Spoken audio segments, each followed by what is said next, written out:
sometimes people will disregard an argument, right? And this is where the sleeper effect's really important with in veganism. That if a vegan activist is talking to somebody, talking to a non-vegan and putting arguments forward, that person, right, might initially discount that information, right, because they don't want to listen. They're not ready yet. They're not ready to listen.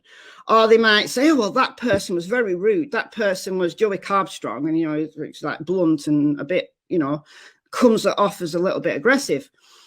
But further down the line, when that person is actually more ready, they might come upon veganism, or they might hear something about veganism on the telly, or their friend might talk about it.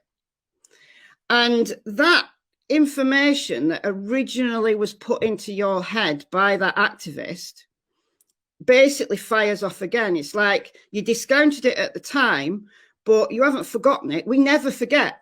We never forget, right?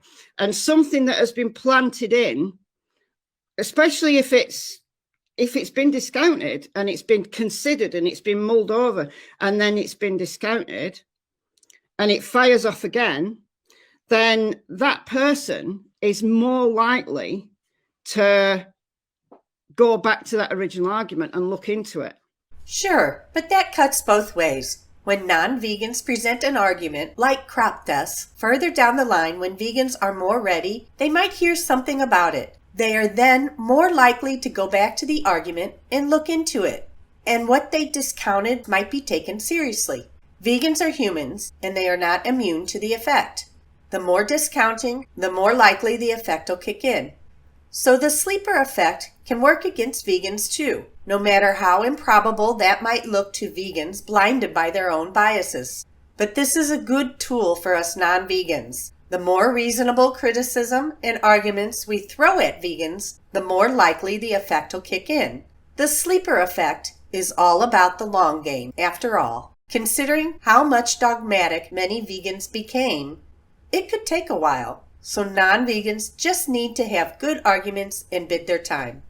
If they initially discount it, it might be because of their cognitive biases. Psychology goes both ways. So there's not one thing which only benefits vegans or one thing which only non-vegans do or suffer from.